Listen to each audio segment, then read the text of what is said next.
بسم اللہ الرحمن الرحیم یسبح للہ ما فی السماوات وما فی الارض الملک القدوس العزیز الحکیم هو الذی بعث فی الامیین رسولا منہم یتلو علیہم آیاتہ ویزکیہم ویعلمہم الکتاب والحکمہ۔ اب دیکھیے آپ، جیسے وہ آیت 3 دفعہ آ چکی تھی، یہ چوتھی مرتبہ آ رہی ہے۔ وہ بنیادی طریقہ کار کیا تھا؟ قرآن کی تلاوت۔ قرآن اس مقناطیس کے مانند تھا کہ جس کے اندر جس کی روح بیدار ہے اس کو کھینچ لے گا۔ یہ ہے آپ کا آلہ دعوت۔ اب آپ کے پاس وہ آ گئے جو سلیم الفطرت، اسی درجے میں سلام، جن کی زیادہ سلیم الفطرت اور زیادہ جو ہے وہ فوراً آ گئے۔ اس کو تھوڑا سا وقت لگا، پھر کچھ اور وقت لگا، کچھ اور وقت لگا، تو 12 برس میں مکے کی جو ہے وہ ہانڈی کے اندر پوری طرح بلو کر نکال لیا۔ اور جو نکالا پھر ان کی تربیت، ان کی تعلیم اسی کتاب سے، حکمت قرآن پر بیس کر رہا ہے سارا پروسیس۔ تربیت بھی قرآن سے، تزکیہ بھی قرآن سے، دعوت بھی قرآن سے، تذکیر بھی قرآن سے، تبشیر بھی قرآن سے، انذار بھی قرآن سے۔ تذکیر، انذار، تبشیر، اس سے دعوت ہو گئی، اور شفاء لما فی الصدور، دل کے اندر کے جو روگ ہیں ان کا علاج۔ یہ دل کا روگ ہے کیا؟ دنیا کی محبت، اللہ علیہ وسلم، مال کی محبت، اولاد کی محبت، سب کیا ہے؟ ہاتھی کے پاؤں میں سب کے پاؤں دنیا کی محبت۔ یہ قرآن نکال دیتا ہے۔ هو الذی بعث فی الامیین رسولا منہم، وہی ہے جس نے بھیجا، اٹھایا امیین میں سے ایک رسول، انہی میں سے۔ یتلو علیہم آیاتہ، ان کو پڑھ کر سناتا ہے اللہ کی آیات، یہ وہ مقناطیس۔ وَيُزَكِّيهِمْ وَيُعَلِّمُهُمُ الْكِتَابَ، وہ تزکیہ کر رہا ہے۔ تلاوت آیات کے ذریعے سے غلط نظریات ختم ہوئے، غلط نظریات ختم ہوئے۔ ان غلط نظریات پر جن ہمارے اعمال کی بنیاد تھی، ہر عمل کے پیچھے کوئی نظریہ ہے، کوئی ویلیو ہے جو آپ کے ذہن میں ہے، جس کے تحت آپ کوئی بھاگ دوڑ کر رہے ہیں، کوئی عمل کر رہے ہیں۔ وہ ویلیو غلط ہے تو عمل غلط ہوگا، ویلیو صحیح عمل صحیح ہوگا۔ قرآن نے ویلیو آپ کی صحیح کر دی، تو گویا کہ اب یہ برے اعمال، بری عادات، یہ جیسے پت جھڑ میں پتے جھڑ جاتے ہیں، خود ہی جھڑ جائیں گے، کیسے رہیں گے؟ اندر سے غذا ہی نہیں مل رہی، اندر تو جڑ ختم ہو گئی ان کی۔ یہ ہے تزکیہ۔ اور پھر تعلیم کتاب و حکمت، اب انہیں سکھاؤ، احکام دو، اور بڑی گہری بصیرت والی باتیں بھی سکھاؤ۔ وہ سب کے لیے نہیں ہے۔ اس کو وہ کہتے ہیں، جیسے کہ ہمارے ہاں عربی مدارس میں بھی اب ہے درس شعبہ تخصص، فارغ التحصیل تو تم ہو گئے، اب تخصص کرو۔ یہ اصل میں تعلیم حکمت جو ہے، یہ محمد رسول اللہ کی تعلیم کا اور تربیت کا شعبہ تخصص ہے، یہ سب کے بس کا روگ نہیں۔ وَمَن يُؤْتَ الْحِكْمَةَ فَقَدْ أُوتِيَ خَيْرًا كَثِيرًا يُؤْتِي الْحِكْمَةَ مَن يَشَاءُ وَمَن يُؤْتَ الْحِكْمَةَ فَقَدْ أُوتِيَ خَيْرًا كَثِيرًا۔ یہ اللہ تعالیٰ کسی کسی کو صلاحیت دیتا ہے۔ وَإِن كَانُوا مِن قَبْلُ لَفِي ضَلَالٍ مُبِينٍ، اور یقیناً اس سے پہلے تو وہ کھلی گمراہی میں تھے۔ وَآخَرِينَ مِنْهُمْ، اور محمد کو بھیجا ہے اللہ نے صرف امیین کے لیے نہیں، اوروں کے لیے بھی جو ہے تو انہی میں سے پوٹینشلی، لَمَّا يَلْحَقُوا بِهِمْ، ابھی ان میں شامل نہیں ہوئے۔ حضور سے ان کے بارے میں پوچھا گیا، حضور نے مجلس میں بیٹھے ہوئے تھے، سلمان فارسی ان کے کندھے پر ہاتھ رکھا، فرمایا حکمت اگر سریا پر بھی ہوگی تو اس کی قوم کا کوئی شخص اسے لے آئے گا۔ اور کم سے کم یہ کہ تمام جو حنفی مسلمان علماء وہ سمجھتے ہیں کہ اس حضور کی حدیث کا مصداق امام ابو حنیفہ ہے رحمۃ اللہ علیہ۔ بہرحال اس میں کوئی شک نہیں کہ ایرانی قوم جو ہے بحیثیت مجموعی بہت ذہین، فتیم، فلاسفر ایک سے ایک بڑھ کر، متکلم سارے کے سارے ایرانی ہیں۔ یہ ساری چیزیں ان کے ہاں فلسفہ، منطق، دو چیزیں کی گھٹی میں۔ 3 مراکز رہے ہیں دنیا میں فلسفہ اور منطق کے، ہندوستان، ایران، یونان، 3۔ نمبر 2 پہ جرمنی آ جائے گا، اس لیے کہ وہ بھی ایرینز ہیں۔ یہ ایرینز ہیں، یہ حام کی نسل ہے میری تحقیق کے مطابق۔ اللہ تعالیٰ نے سام کی نسل کو چن لیا نبوت کے لیے، حام کی نسل کو چن لیا حکمت کے لیے۔ وآخرین منہم لما یلحقوا بہم، میرے نزدیک اس آیت کی صحیح تعبیر کیا ہے کہ ایک نیوکلیس، جیسے کہ اسٹرکچر آف ایٹم ہے، ایک نیوکلیس ہے، اس میں پروٹونز ہوتے ہیں، اور بھی بڑی بلائیں ہوتی ہیں، اب تو ایک سے ایک نکلی آ رہی ہیں۔ جب ہم نے فزکس پڑھی تھی تب یہ تھا کہ ایک نیوکلیس ہے، اس میں پروٹونز ہیں، پازیٹیو چارج ہے، اور پھر یہ ادھر جو ہے وہ اب جو الیکٹرانز چل رہے ہیں دائرے میں، بڑا ایٹم جو ہے وہ بہت سے دائروں میں۔ تو نیوکلیس اس امت کا امیین، بنو اسماعیل، اور ان کے تابع اہل عرب مشرکین، یہ نیوکلیس۔ پھر سب سے پہلے ایرانی آ گئے، پہلا جو ہے نیوٹرون الیکٹران ایرانیوں کا ہے۔ پھر رومی آ گئے، کچھ آ گئے ادھر سے، کچھ قبطی آ گئے ایجپشنس، ادھر سے آگے آپ بڑھے تو ہندی آ گئے، سندھی آ گئے، پہلے سندھی آئے پھر ہندی آئے، یہ سب ہیں اب مختلف دائرے، یہ بڑھتا جا رہا ہے۔ لیکن نیوکلیس امیین اور باقی سب آخرین۔ امیین میں سے چونکہ خود حضور تھے لہذا ان پر اتمام حجت آخری درجے میں ہو گئی، لہذا ان کے لیے کوئی رعایت نہیں تھی، اگر ایمان نہیں لائیں گے تو قتل کر دیے جائیں۔ یہ سورہ توبہ میں ہم پڑھ چکے ہیں۔ آخرین کے لیے رعایت یہ ہے کہ چاہے تو اسلام لائیں چاہے تو نہ لائیں، یہودی رہیں، عیسائی رہیں، کوئی رہیں، مجوسی رہیں، ہندو رہیں، سکھ رہیں، پارسی رہیں، جو چاہے رہیں، لیکن نظام اسلام کا ہوگا، غلبہ اللہ کا ہوگا، دین ہم قائم کریں گے۔ تم رہو اپنے طور پر، جو ہندو رہو، جو چاہو رہو۔ وَآخَرِينَ مِنْهُمْ لَمَّا يَلْحَقُوا بِهِمْ وَهُوَ الْعَزِيزُ الْحَكِيمُ، اور وہ عزیز ہے اور حکیم ہے۔ ذَلِكَ فَضْلُ اللَّهِ يُؤْتِيهِ مَن يَشَاءُ، یہ اللہ کا فضل ہے، وہ دیتا ہے جسے چاہتا ہے، اللہ کا فضل ہے۔ اس فضل کے بڑے درجے ہیں۔ سورہ بنی اسرائیل میں آیت پڑھی، ان فضلہ کان علیک کبیرا، حضور سے خطاب ہے، سب سے بڑا فضل، سب سے بڑا فضل، سب سے بڑا فضل اس پوری کائنات میں محمد رسول اللہ پر ہو۔ اگرچہ ان کا فضل کس طور سے ہوا ہے وہ آپ دیکھ لیجئے، ماریں پڑی ہیں، پتھراؤ ہوا ہے، خون کے دھارے چھوٹے ہیں۔ اللہ کا فضل جو ہے دنیا میں وہ ناز و نام نہیں ہے، عیش نہیں ہے، آرام نہیں ہے۔ جس میں سب سے بڑا فضل تھا اسے یتیم پیدا کیا، پوستیومس پیدا بھی ہوا باپ کے فوت ہونے کے بعد، بالکل مفلس قلاش۔ وہ تو مادائی حلیمہ کو کوئی اور بچہ ملا نہیں تھا تو قرۂ فال بنا میں من دیوانہ زدن ہو گیا معاملہ، ورنہ لوگ جاتے تھے، اچھے کھاتے پیتے گھرانوں کے بچے لیتے تھے، یتیم کو کون لے جائے گا؟ یہ وہ یتیم پھر کیا بنا، در یتیم۔ وَوَجَدَكَ ضَالًّا فَهَدَىٰ وَوَجَدَكَ عَائِلًا فَأَغْنَىٰ أَلَمْ يَجِدْكَ يَتِيمًا فَآوَىٰ۔ پھر جو کچھ ہوا ہے سخت، آپ کا جو نوجوانی کا دور ہے، سخت مشقت مزدوری۔ آپ کہتے ہیں میں قریش کی بھیڑیں بکریاں چند ٹکوں کی مزدوری پر چلایا کرتا تھا، قراریت، درہم و دینار نہیں، قرادیت، ٹکے پیسے۔ بہرحال یہ دنیا کا معاملہ۔ اور فرمایا وَآخَرِينَ مِنْهُمْ لَمَّا يَلْحَقُوا بِهِمْ وَهُوَ الْعَزِيزُ الْحَكِيمُ ذَلِكَ فَضْلُ اللَّهِ، یہ میں بیان کر رہا تھا، فضل کمی بلکہ فضل اکبر تو ہوا حضور پر۔ پھر جو بھی محمد کے دامن سے وابستہ ہو گیا، بہت بڑا فضل ہے، چاہے اللہ نے ہمیں پیدائشی طور پر یہ فضل دے دیا ہے، ہم اس فضیلت کا قدر نہ کریں اور وہ پھر رانگہ درگاہ حق ہو جائے، وہ دوسری بات ہے، اللہ نے تو دیا۔ بل اللہ یمن علیکم ان ہداکم للایمان، تمہیں اس راستے پر ڈال دیا ہے اللہ کے بندو، تمہیں پیدا کیا وہاں جا، تم نے پیدا ہوتے کال میں اذان سنی ہے اور دوسرے کال میں اقامت سنی ہے، اس سے بڑا فضل کیا ہوگا؟ لیکن تم نے اس کی ناقدری کی تو یہ دوسرا بات ہے۔ ذالک فضل اللہ یؤتیہ من یشاء واللہ ذو الفضل العظیم، اللہ بڑے فضل والا ہے۔ لیکن یہ کہ اب یہ جو پروسیس تھا، جو محمد رسول اللہ کا اعلی انقلاب تھا، قرآن، اب محمد تو جا رہے ہیں صلی اللہ علیہ وسلم، یہ پروسیس آگے کون جاری رکھے گا؟ نبی تو کوئی آ رہا نہیں۔ لہذا حضور نے کہا خطبہ حجۃ الوداع میں، قد ترکت فیکم ما ان تمسکتم بہ او اعتصمتم بہ لن تضلوا ابدا کتاب اللہ، میں چھوڑ کر جا رہا ہوں، یہ محمد کے قائم مقام ہے، یہ قرآن، یہ عصائے موسیٰ سے 100 گنا بڑا معجزہ ہے۔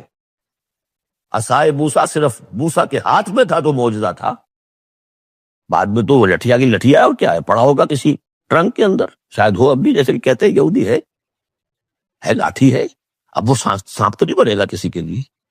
یہ معجزہ ہے جو ہر ایک کے ہاتھ میں آ سکتا ہے، بشرطے کہ اس کا حق پہچانے، اس کا حق ادا کرے۔ اس کی قدر و قیمت کو جانیں. افبہذا الحدیث انتم مدہنون وتجعلون رزقکم انکم تکذبون. اس کے ساتھ تمہارا یہ معاملہ ہے، یہ مداہنت ہے.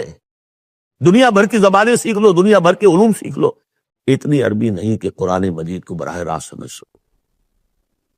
اور اگر یہ قرآن تمہیں پوزیس کر لے گا تو خدا کی قسم کھا کر کہتا ہوں کہ کسی اور کام میں دل نہیں لگے گا آپ کا. یہ کیا کام ہے؟ گھس گھس گھس گھس گھس کر کے تنخواہ ہو گئی 30,000 40,000 50,000 تنخواہ لے کے آ گئے. بس یہی ہے. Were you created for that?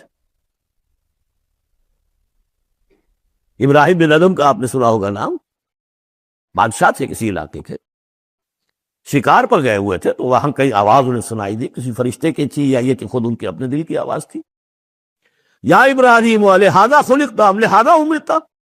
اے ابراہیم سوچو، کیا اس کام کے لیے تمہیں پیدا کیا گیا تھا؟ کیا تم اس کام کے لیے پیدا کیے گئے تھے اور تمہیں اس کام کا حکم ہوا تھا شکار کرو جا کر؟ بس وہیں سے کایا پلٹ ہوئی. تو سوچنے کی بات ہے. اب ترتیب بتا رہا تھا اصل میں، ورنہ بات لمبی ہو جائے گی، کہ اب یہ قرآن کے بارے میں تمہارا طرز عمل کیا ہوگا. تصویر دکھائی جا رہی ہے. پھر سابقہ امت کی انہیں بھی ہم نے دی تھی کتاب تورات. مثل الذین حملوا التوراۃ ثم لم يحملوها كمثل الحمار يحمل اسفارا. مثال ان لوگوں کی جو حامل تورات بنائے گئے پھر وہ اس کے حامل ثابت نہ ہوئے. اور حمل میں خاص ایک بات ہے. حمال کسے کہتے ہیں؟ بوجھ اٹھا کر ایک جگہ سے دوسری جگہ لے کر جانا، حمال اسے کہتے ہیں. اسر اور حمل میں نے فرق بتایا تھا آپ کو سورہ بقرہ جب پڑھ رہے تھے آخری کا، کہ اسر وہ بوجھ ہے جس کے نیچے انسان دب کر رہ جائے، چل نہ سکے، اسر ہے. اور حمل وہ ہے جس کو لے کر چل سکے. اب عورت کا بھی حمل ہوتا ہے، وہ لے کر چلتی ہے. بہرحال جب ایڈوانس پریگننسی ہوتی ہے، دکھ تو ہے، تکلیف ہے، وہن علی وہن تو ہے، چل سکتی ہے. اسی طرح حمال ہے، وہ لے کے جا رہا ہے. تو حملوا التوراۃ، یہ اللہ تعالیٰ جس کو کتاب دیتا ہے، حامل بناتا ہے، اس کے ذمے سے پہنچاؤ. لتبیننہ، تمہارا فرض ہے اسے واضح کرو، اسے عام کرو. یا اہل القرآن، حضور نے فرمایا ہے قرآن والوں، لا تتوسطوا القرآن، قرآن کو تقیہ نہ بنا لینا. ایک ذہنی سہارا ہمارے پاس اللہ کی کتاب ہے. 40 من سونا ہم نے لگا دیا ہے اس قرآن کو تاروں سے لکھنے پر. معلوم ہے آپ کو، رکھا ہوا ہے ہمارے ہاں، ایوبی دور کی یادگار. بہرحال قرآن مجید کے حامل بنائے گئے تھے اس لیے کہ اوروں تک پہنچاؤ. ثم لم يحملوها، انہوں نے نہیں اٹھایا. کمثل الحمار، ان گدھوں کے مانند ہے. یحمل اسفارا، جو کتابوں کا بوجھ اٹھائے پھر رہا. مکالمات فلاطوں میں لکھ دیجئے آپ، باندھ کر گشڑی رکھ دے، انسائکلوپیڈیا برٹانیکا کا پورا رکھ دے، گدھے کو کیا فائدہ اس سے. مثل القوم الذین کذبوا بآیات اللہ، مثال اس قوم کی جس نے اللہ کی آیات کو جھٹلایا. بے سا، بہت بری. اب یہ جھٹلانا میں پہلے واضح کر چکا ہوں سورہ واقعہ پڑھتے ہوئے. یہ جھٹلانا ہے، یہ ہمارا قرآن کو جھٹلا رہے ہم اپنے عمل سے. ایک ساتھ آپ سے پوچھے گا، آپ قرآن کو اللہ کا کتاب مان لیا؟ میں مانتا ہوں. آپ نے کبھی پڑھا اس کو؟ آپ 7 سمندر کا سفر پار کر کے یہاں MBA کرنے تشریف لے آئے ہیں امریکہ میں. MBA معلوم ہوتا ہے کہ کوئی پتہ نہیں، کوئی جنت کی کوئی سیٹ ہے، کیا ہے. قرآن آپ نے نہیں پڑھا تو کیسا ایمان ہے آپ کا قرآن پر؟ کیا جواب دے؟ تکذیب کر رہے ہیں اپنے عمل سے. بئس مثل القوم الذین کذبوا بآیات اللہ واللہ لا یہدی القوم الظالمین. اللہ ایسے ظالموں کو زبردستی تو ہدایت نہیں دیتا. اللہ کی ہدایت ایسی گھٹیا شے تو نہیں ہے، اتنی حقیر شے تو نہیں ہے. اب دیکھیے 4 آیتیں، یہ یہاں پر بھی 4 4 جمع 3 کی تقسیم ہے. 4 آیتیں پوری ہو گئی تھی. حضور کی بعثت 2 میں ہے. امیین نیوکلیس ہے، آخرین سب الیکٹرانز ہیں اس کے چاروں طرف. یہ ملٹی نیشنل امت ہے. ملٹی نیشنل فرمز تو آپ کو معلوم، ملٹی نیشنل. جبکہ سابق جو امت تھی بنی اسرائیل، وہ یونی ریشیل، ایک نسل کی. یونی ریشیل، یونی نیشنل، یہ multi racial, multi national. Hindi بھی، فارسی بھی، ایرانی بھی، ترک بھی، چینی بھی. اب تو دنیا کا میں نہیں سمجھتا کہ کوئی قوم رہ گئی ہو، کوئی نسل رہ گئی ہو جس میں کچھ نہ کچھ مسلمان موجود نہ ہو. اور دوسری بات یہ کہ حضور کا بنیادی کیا ہے؟ اعلی دعوت، اعلی تربیت، جس سے کہ مردان کار تیار کیے جو جہاد اور قتال کریں گے، وہ ہے قرآن. اب آگے 4 آیتوں میں وہ جو طرز عمل ہمارا ہو گیا اس کی تصویر دکھائی جا رہی ہے بنی اسرائیل کے طرز عمل میں. مثل الذین حملوا التوراۃ ثم لم يحملوها كمثل الحمار يحمل اسفارا بئس مثل القوم الذین كذبوا بآیات اللہ واللہ لا يهدی القوم الظالمین. اس کے بعد نتیجہ کیا نکلتا ہے؟ جو آیات الہیہ سے رشتہ ٹوٹے گا تو سہارا کیا چیز رہ جائے گی؟ ہم تو اللہ کے چہیتے ہیں، لاڈلے ہیں، ہمیں تو جہنم میں کوئی جھونک ہی نہیں سکتا. جھونکے گا بھی تو دوسروں کی آنکھ میں دھول جھونکنے کے لیے چند دن کے لیے، ہمیں بھی ڈال کے فوراً نکال دیں. اللہ کو بھی چوری کرنی ہے، خیانت کرنی ہے ہمارے لیے. اور ہم جیسے بھی کچھ ہیں، جو بھی کچھ ہے، زانی ہیں، شرابی ہیں، جو بھی کچھ ہے، لیکن تیرے محبوب کی امت میں، جب تیرے محبوب کی امت میں ہے، سیلویشن از گارنٹیڈ، شفاعت تو ملنی ہی ملنی ہے. بہت زیادہ کرنا ہے تو کسی بزرگ کی نظر پہ دیگا بھی چڑھا ہے، بس اور کیا رہ گئے. یہ ہے وہ سارا معاملہ، یہ ہے وہ امانی، یہ ہے وہ من گھڑت خیالات، یہ ہے وہ وشفل تھنکنگ سے جو عقیدوں کی شکل بن جاتی ہے، جس کی وجہ سے عمل سے. مجھے اقبال نے کہا کہ پتہ نہیں نام کیا ہے اس کا، خدا فریبی کے خود فریبی، عمل سے فارغ ہوا مسلمان بنا کے تقدیر کا بہانہ. وہ تقدیر کی بجائے آپ یہاں یہ عقائد جوڑ لیجیے تو پھر عمل کی کیا ضرورت ہے؟ بے وقوف ہوگا جو عمل کرے. رشوت نہ لے، حفظ نہ کرائے بچوں کو، بے وقوف ہے، احمق ہے، پاگل ہے. قل یا ایھا الذین ھادوا ان زعمتم انکم اولیاء للہ من دون الناس، کہہ دیجئے اے نبی ہے وہ لوگوں جو یہودی ہو گئے ہو، اگر تمہارا واقعی یہ گمان ہے کہ تم اللہ کے دوست اور اللہ تمہارا دوست ہے. ان زعمتم، زوم کا لفظ اردو میں بھی بولتے ہیں خیال خام کے لیے، بڑا زوم ہو گیا اسے. ان زعمتم، اگر تمہیں یہ خیال خام لاحق ہو گیا ہے، انکم اولیاء للہ من دون الناس فتمنوا الموت ان کنتم صادقین، یہ سورہ بقرہ میں آ چکا مضمون. اگر ایسے واقعی خیال ہے تو تمہیں موت کی تمنا کرنی چاہیے. دوست سے ملنے کی آرزو ہوتی ہے یا ہجر کی؟ وصال چاہیے یا ہجر چاہیے؟ وَلَا يَتَمَنَّوْنَهُ أَبَدًا بِمَا قَدَّمَتْ أَيْدِيهِمْ، یہ ہرگز تمنا نہیں کر سکتے موت کی. کیوں؟ بسبب اس کے جو ان کے ہاتھ آگے بھیج چکے ہیں، انہیں معلوم ہے ہم نے کیا کرتوت آگے بھیجے. بل الانسان علی نفسہ بصیرہ، انسان کو خود معلوم ہے کہ میں کیا کچھ بھیج چکا ہوں، کیا کیا کمائیاں کی ہیں، کیا کیا حرام خوریاں کی ہیں. وہ سارے کے سارے جو ہے وہ تو آگے بھیجے ہوئے. واللہ علیم بالظالمین، اللہ ان ظالموں سے خوب واقف ہے. قل، اے نبی ان سے کہہ دیجئے، ان الموت الذی تفرون منہ فانہ ملاقیکم، وہ موت جس سے تم بھاگتے ہو وہ تم سے ملاقات خود فرما لے گی. تم بھاگتے رہو، انہ ملاقیکم، وہ آن کھڑی ہوگی سامنے. ثم تردون الی عالم الغیب والشہادہ، پھر تمہیں لوٹا دیا جائے گا اس ہستی کی طرف جو غیب اور شہادہ سب کا جاننے والا، جو تمہارے سامنے ہے اس کا بھی، جو تمہارے پیچھے اس کا بھی ہے، جو بحیثیت نوع انسانی تمہارے لیے کھول دیا گیا اس کا بھی، اور جو تمہارے سے غیب میں رکھ دیا گیا اس کا بھی. فَيُنَبِّئُكُم بِمَا كُنتُمْ تَعْمَلُونَ، پھر وہ تمہیں جتلا دے گا جو کچھ تم کرتے رہے تھے. یہ دوسرا حصہ ہو گیا 4 آیات. گویا کہ جو کتاب محمد رسول اللہ دے کر گئے ہیں، قد ترکتم، اور جس کے لیے حکم دے کر گئے تھے کہ اب تمہارے ذمے ہے، میرے کندھے پر سے یہ بوجھ اتر کر تمہارے کندھوں پر آ گیا. الا هل بلغت انا نشهد انك قد بلغت واديت ونصحت، انا نشهد انك قد بلغت الرسالة واديت الامانة وكشفت الغمة. یہ گواہیاں لی ہیں. اس کے بعد اللہم اشہد، اللہم اشہد، اے اللہ تو بھی گواہ رہے، یہ مان رہے. اور پھر فَلْيُبَلِّغِ الشَّاهِدُ الْغَائِبَ، ایک سائی آف ریلیف، میرے کندھے پر جو بوجھ تھا، اِنَّا سَنُلْقِي عَلَيْكَ قَوْلًا ثَقِيلًا، آج وہ بوجھ میرے کندھے سے اتر گیا، لیکن تمہارے کندھوں پر۔ مجھے تو صرف امیین تک یہ فرض براہ راست انجام دینا تھا، تمہیں پوری نوع انسانی تک انجام دینا ہے۔ ہیوی برڈن، اس کے لیے یہ ہے دوسرا حصہ 4 آیات کا۔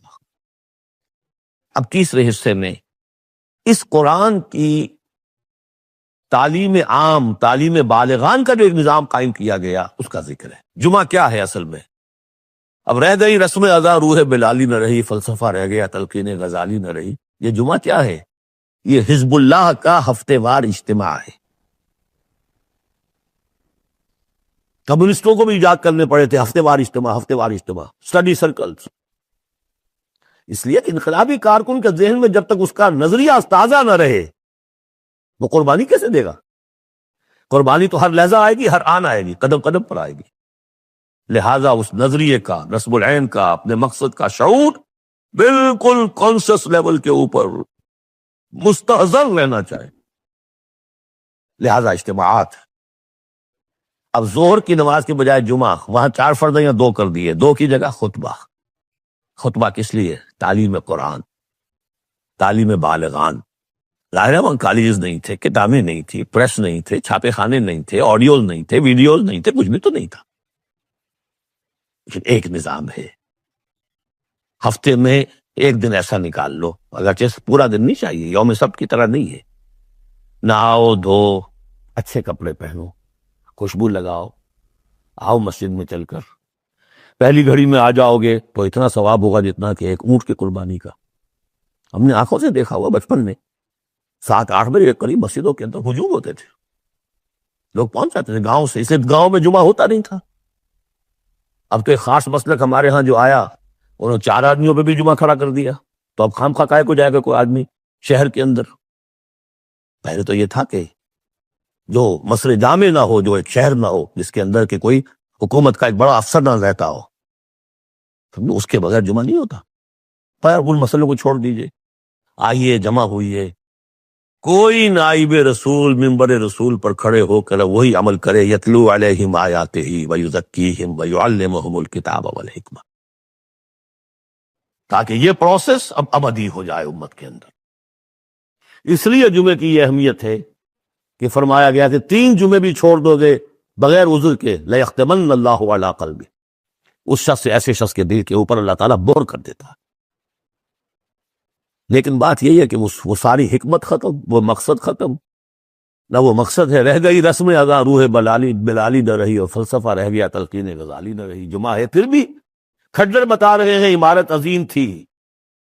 اب بھی جو اہتمام ہوتا ہے جمعے کے لیے کھنڈر ہی صحیح، لیکن بتا رہے ہیں کہ یہ کتنی بڑی عظیم عمارت تھی۔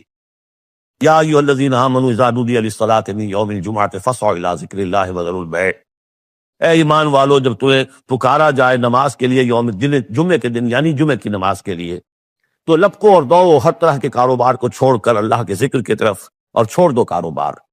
اور یہاں ذکر سے مراد نماز تو ذکر ہے ہی، اصل میں خطبہ ہے۔ ذالکم خیر لکم ان کنتم تعلمون، یہی تمہارے لیے بہتر ہے اگر تم علم رکھتے ہو۔ فاذا قضیت الصلاۃ فانتشروا فی الارض وابتغوا من فضل اللہ، یہودیوں کا جو یوم سبت والی وہ سختی نہیں ہے، صبح کا زیادہ وقت وہ مطلوب ہے کہ لگے اس کام میں، لیکن جمعے کے بعد پھر آپ جائیں پہ کام میں لگے۔ جب نماز ادا ہو چکے اب تم زمین میں منتشر ہو سکتے ہو، جاؤ اللہ کا فضل تلاش کرو، وابتغوا من فضل اللہ واذکروا اللہ کثیرا لعلکم تفلحون، اور اللہ کو یاد کرو کثرت سے تاکہ تم فلاح پاؤ۔ وَإِذَا رَأَوْا تِجَارَةً لَمْ يَدْخِلُوا، یہ بھی کمزوری آ گئی جو مسلمانوں کے اندر ایک پیدا ہوئی تھی، اس کا اشارہ کر دیا گیا اس صورت میں بھی۔ جب انہوں نے دیکھا کوئی تجارت کا معاملہ یا کوئی اور کھیل کود، انفضوا الیہا، تو خاص منافقین جو تھے وہ دوڑ کے چلے جاتے تھے، وترکوک قائما، اور آپ کو چھوڑ جاتے تھے کھڑے ہوئے۔ اور اس لیے کہ عام خیال یہ ہے کہ عام طور پر پہلے جو ہے خطبہ جیسے عیدین میں بعد میں ہوتا ہے، ایسے ہی جمعے کا خطبہ بھی بعد میں ہوتا ہے۔ سمجھا انہوں نے نماز تو ہو گئی، چلو۔ فرمایا نہیں، قل ما عند اللہ خیر من اللہو والتجارہ، ان سے کہہ دیجئے جو اللہ کے پاس ہے وہ کہیں بہتر ہے اس کھیل کود سے بھی، تجارت سے بھی۔ واللہ خیر الرازقین، اور اللہ بہترین رزق عطا کرنے والا ہے۔ بارک اللہ لی ولکم فی القرآن العظیم ونفعنی وإیاکم بالآیات والذکر الحکیم۔